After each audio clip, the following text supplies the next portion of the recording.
Now let us see the third type of collision, that is perfectly inelastic collision. In this case, the kinetic energy is not conserved,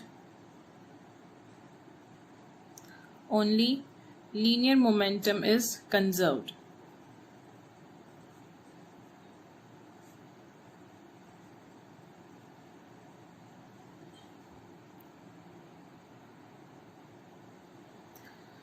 In the case of perfectly inelastic collision, the colliding bodies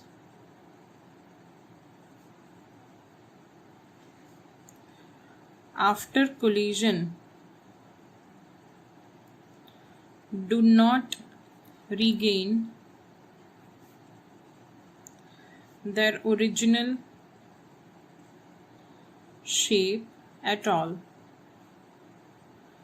So, due to this, in perfectly inelastic collision, two bodies will stick together after collision. It is very important point. In the perfectly inelastic collision, two bodies will stick together after collision. Now, if we see the coefficient of restitution, it is defined as V2 minus V1 upon U1 minus U2. The coefficient of restitution for perfectly inelastic collision is 0. So, V2 minus V1 is equals to 0. That means V2 is equals to V1. So, the bodies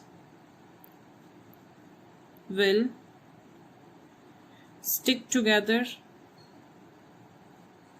and move with some combined velocity.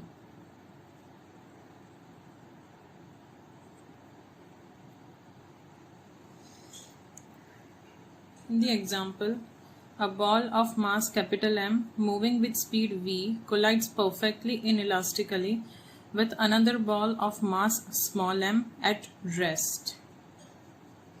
We want to find the magnitude of impulse imparted. Magnitude of impulse, that is equals to change in linear momentum. For that, we have to find the velocity of the objects after collision. Here the collision is perfectly inelastic, so two balls will stick together after collision. Let's say they combinedly move with velocity v dash after collision. The initial linear momentum of the system will be m into v, as only this ball was moving, and the final linear momentum, the two balls will be combined, so m plus m into v dash. So the final velocity will be v dash is equals to m divided by m plus m into v. So the change in linear momentum will be equal to m v dash minus mv. V dash is mv upon m plus m minus m into v. Taking m into v common, m upon m plus small m minus 1. So this will give us the answer mv m minus capital M minus small m divided by m plus m. This m will get cancelled out, so the change in linear momentum will be m into capital M into v divided by m plus m. So this will be our final answer.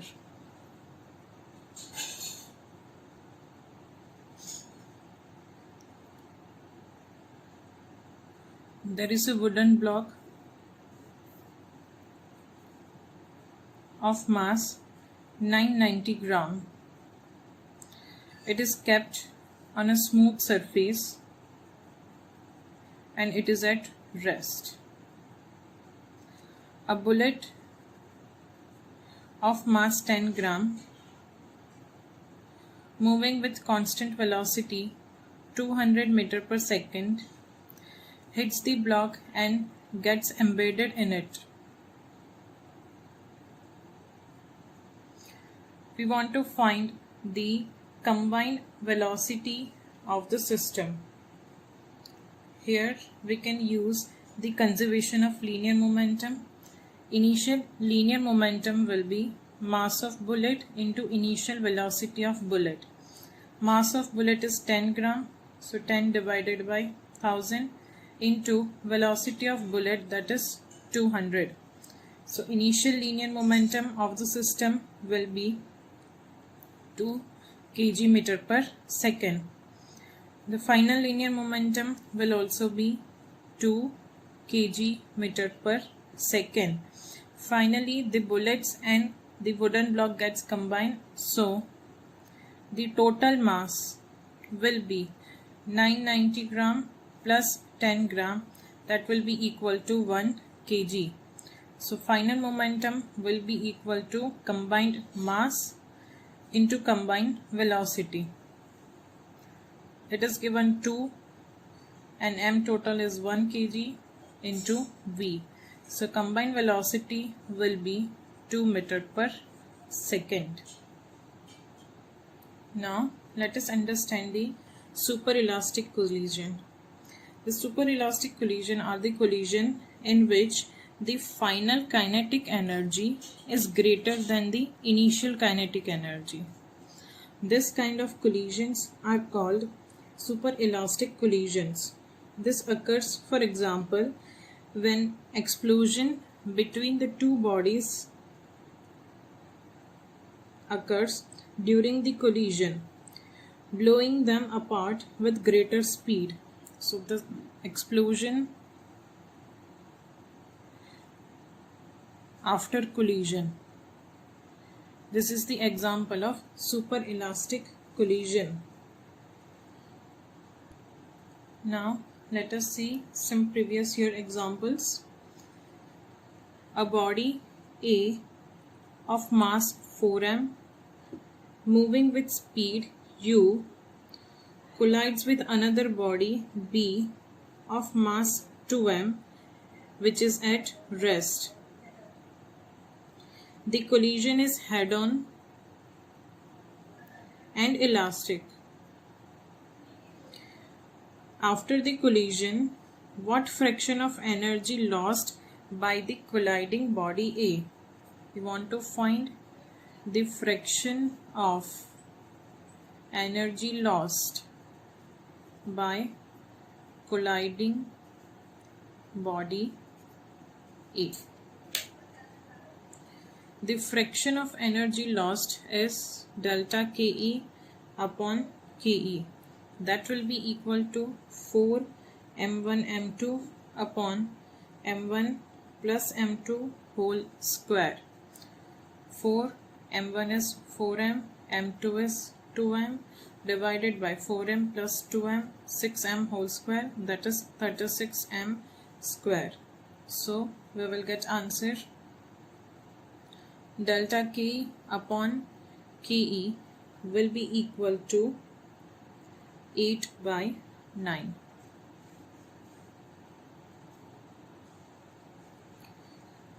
The force is equal to 20 plus 10y, that is force is a function of y, acts in the direction y. Force is in Newton and y is in meter. We want to find the work done by the force for the displacement from y is equals to 0 to y is equals to 1 meter. This is the case of work done by variable force. So work done will be equal to under root f dot dy limits from 0 to 1. Put the value of f, that will be integration 20 plus 10y dy limits from 0 to 1. So work done will be 20y plus 10y square by 2. So this will be 5. So 20 plus 5. So work done will be equal to 25 joule. In this example, a moving block of mass m collides with another stationary block of mass 4m. The lighter block comes to rest after collision. So this block of mass m after collision comes to rest.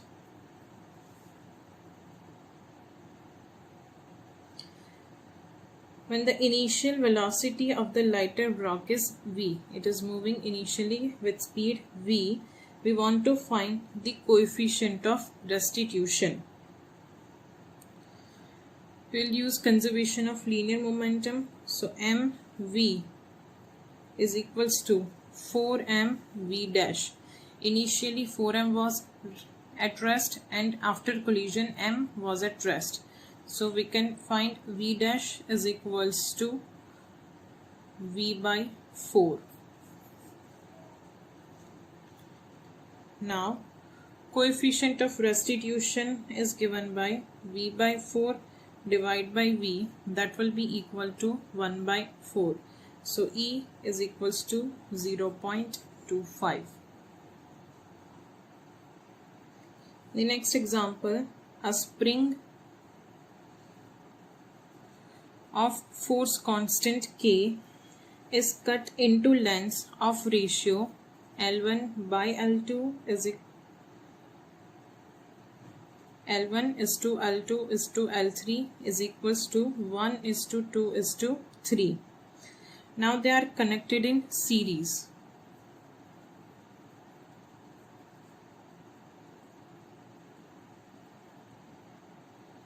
And the new force constant is K dash. Then they are connected in parallel.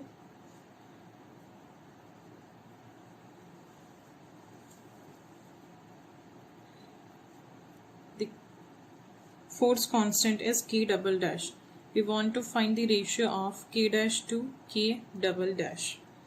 Now, as we have learned, the spring constant K is inversely proportional to L.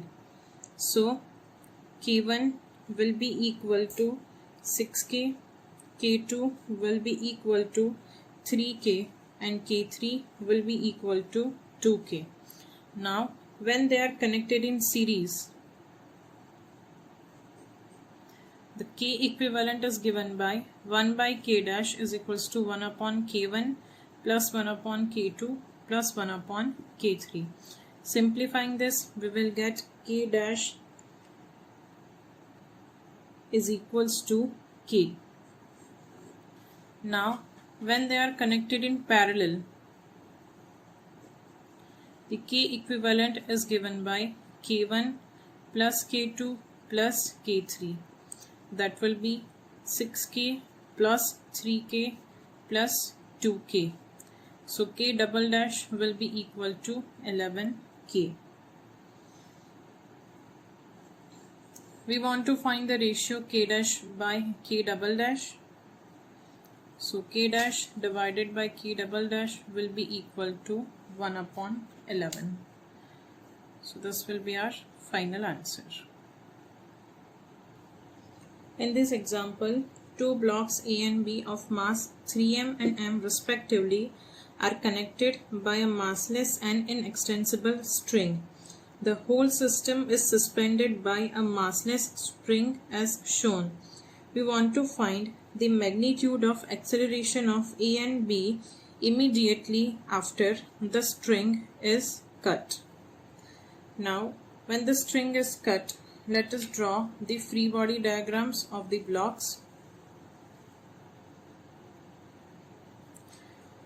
For block 3m, in the downward direction there is a tension force due to string and gravitational force 3mg, and in the upward direction there is a spring force kx. This is the situation before string is cut. So writing the equation, kx is equals to t plus 3mg. Now for the second block, B, mass m, the force in downward direction is mg and in upward direction it is t. So for this we can write t is equals to mg. Put this value in this equation, we will get kx is equals to 4mg. Now after the string is cut,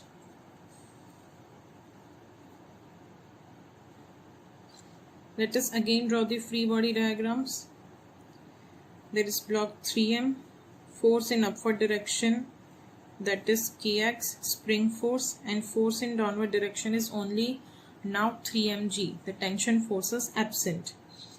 So T will be 0 after cutting the string.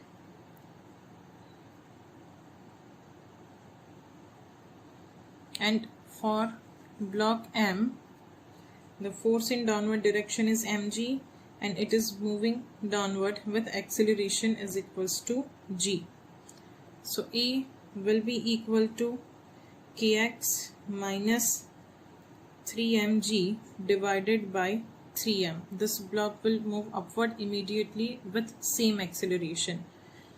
So A will be equal to 4mg minus 3mg divided by 3m.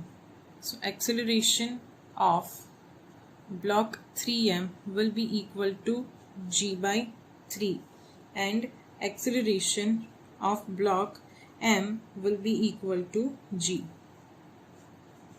because it will immediately start free fall.